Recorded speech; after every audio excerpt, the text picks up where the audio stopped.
మన రాష్ట్ర శాసనసభ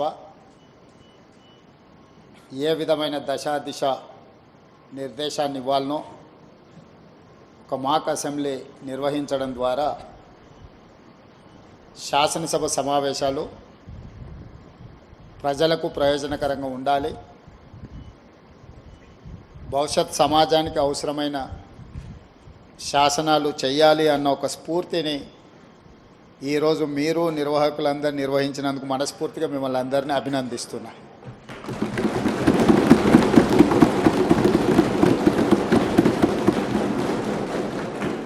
నాకు తెలిసి ఇలాంటి సమావేశాలు పర్టికులర్గా అండర్ 18 శాసనసభ సమావేశాలు దేశంలో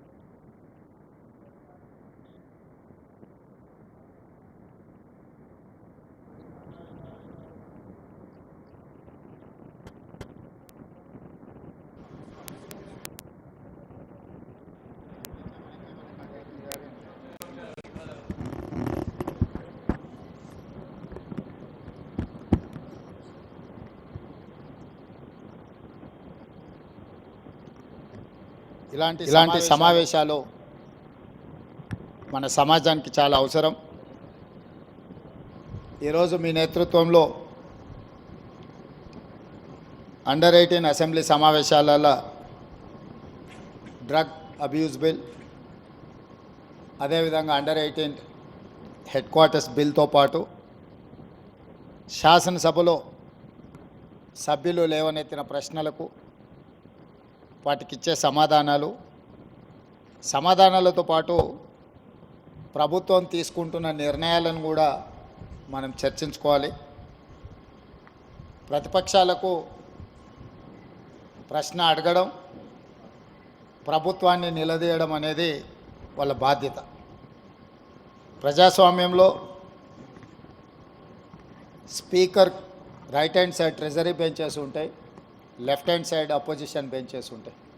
leader of opposition, leader of the house ఇద్దరికీ ఈక్వల్ ఆపర్చునిటీస్ ఉంటాయి. Leader of the opposition issues లేవనెత్తడానికి ఎప్పుడైనా వారు చేయెత్తినప్పుడు స్పీకర్ గారు వారికి మాట్లాడడానికి, ప్రశ్నించడానికి అవకాశం ఇవ్వాలి. అదే సందర్భంలో లీడర్ ఆఫ్ ద హౌస్ బాధ్యతాయుతంగా ప్రభుత్వం యొక్క విధానాలను చెప్పాలి. ప్రధానంగా సభను నడిపించే బాధ్యత లీడర్ ఆఫ్ ది హౌస్ మీదనే ఉంటుంది. శాసనసభ సమావేశాలను ఎప్పుడైనా బాధ్యతాయుతంగా నిర్వర్తించడం అనేది ప్రభుత్వం యొక్క బాధ్యత. ప్రభుత్వం చేసే నిర్ణయాలను ప్రజలకు చేరవేయడానికి ఇది ఒక మంచి వేదిక. కాబట్టి ఎప్పుడు కూడా ప్రతిపక్షాలు ఒకవేళ సమస్యల తీవ్రతను బట్టి నిరసన తెలిపినా, ఆందోళన చేసినా కూడా ప్రభుత్వం సమన్వయంతో సమస్యలకు సరైన సమాధానం చెప్పుకుంటూ ప్రతిపక్షాలను సమన్వయం చేసుకొని సభను నడిపించడానికి చూడాలి. కానీ దురదృష్టవశాత్తు ఇప్పుడు రాష్ట్రంలో, దేశంలో జరుగుతున్న పరిణామాలు సభల్ని ఏ రకంగా వాయిదా వేయాలనే విధానంలో సభలు జరుగుతున్నాయి.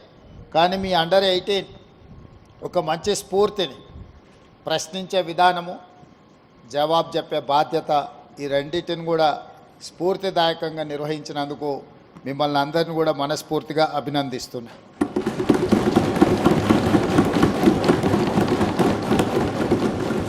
అదేవిధంగా ఈరోజు 14th నవంబర్ భారతదేశ మొట్టమొదటి ప్రధానమంత్రి పండిత్ జవహర్లాల్ నెహ్రూ గారు జన్మదినము. ఇది బాలల దినోత్సవం.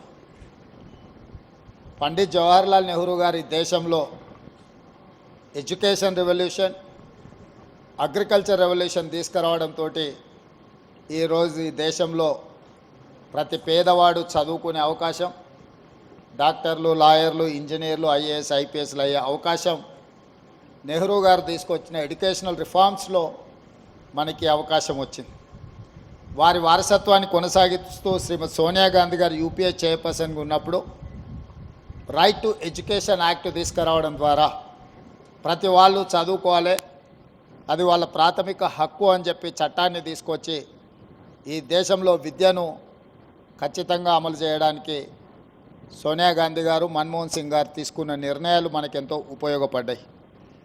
ఈరోజు మీ సభలో ఈరోజు ఇక్కడ జరుగుతున్న చర్చలో డ్రగ్ అబ్యూస్ బిల్తో పాటు హెడ్ క్వార్టర్స్ అండర్ 18 బిల్తో పాటు ఇప్పుడు శాసనసభకు పోటీ చేయాలంటే 25 సంవత్సరాలు నిబంధన ఉన్నది. గతంలో ఓటు హక్కు 21 సంవత్సరం ఉంటే రాజీవ్ గాంధీ గారు ఈ ఓటు హక్కును యువతకు అందుబాటులోకి తీసుకురావాలని 18 సంవత్సరాల వయసు నిండిన వాళ్ళందరికీ ఈరోజు ఓటు హక్కు వచ్చింది.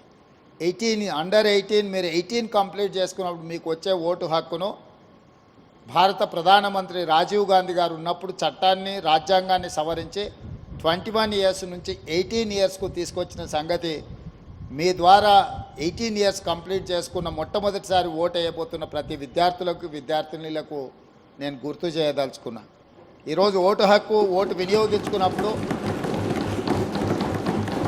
మీకు ఆ హక్కు ఏ ప్రధానమంత్రి ఇచ్చిండ్రో కూడా మీకు తెలిసి ఉండాలి. అదేవిధంగా ఇంకొక బిల్లును కూడా ఇంకొక సూచన కూడా 21 సంవత్సరం నుంచి 18 సంవత్సరాలకు ఓటు హక్కును తగ్గించుకున్నప్పుడు ఎన్నికల్లో శాసనసభ పోటీ చేయడానికి 25 సంవత్సరాల నిబంధన ఉన్నది. ఈ నిబంధనను కూడా సవరించుకొని 21 సంవత్సరాలు పూర్తి చేసుకున్న వాళ్ళు శాసనసభకు పోటీ చేయడానికి అవకాశం కల్పిస్తే, చట్టాన్ని సవరిస్తే యంగర్ జనరేషను శాసనసభలో రిప్రజెంట్ చేయడానికి అవకాశం ఉంటుంది. ఈరోజు 21 ఇయర్స్ కంప్లీట్ చేసుకున్న వాళ్ళు ఐఏఎస్లు ఐపీఎస్లు అయి జిల్లా అధికారులుగా పనిచేస్తున్నప్పుడు 21 సంవత్సరాలు పూర్తి చేసుకున్న వాళ్ళు శాసనసభ్యులు కూడా రాణిస్తారని చెప్పి నేను బలంగా విశ్వసిస్తున్నా, నమ్ముతున్నా. మీ రెజల్యూషన్స్లో తీర్మానం చేసి మీరందరూ భారతదేశ రాష్ట్రపతికి ప్రధానమంత్రి గారికి ఈ తీర్మానాన్ని పంపవలసిందిగా స్పీకర్ గారికి నేను విజ్ఞప్తి చేస్తున్నా. 21 సంవత్సరాలు ఓటు హక్కు ఉన్నప్పుడు శాసనసభకు పోటీ చేయడానికి 25 సంవత్సరాల నిబంధన ఉంది.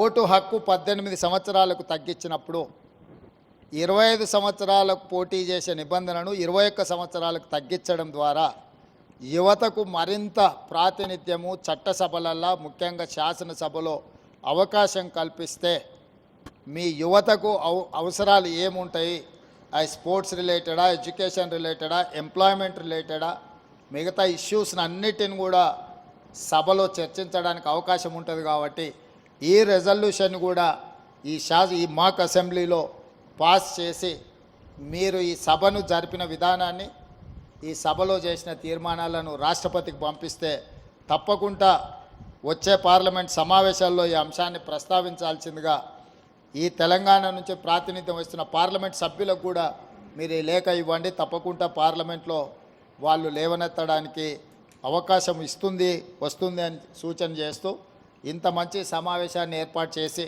ఒక స్ఫూర్తిని, ఎందుకంటే చాలామందికి రాజకీయాలు అంటే అదేదో మనమెవరము స్వీకరించని వృత్తిలాగా ఒక రకమైన ప్రభావితం చేసే విధంగా ఈరోజు సభలు జరుగుతున్నాయి. మీరందరూ చేసిన ఈ ప్రయత్నం, ఇందులో నుంచి తప్పకుండా మీలో కొందరైనా శాసనసభకు రావాలని, రాజకీయాలలో మీరు రాజకీయాలను వృత్తిగా ఎంచుకోవాలని మీ అందరికీ సూచన చేస్తూ మీ అందరి దగ్గర సెలవు తీసుకుంటున్నాను.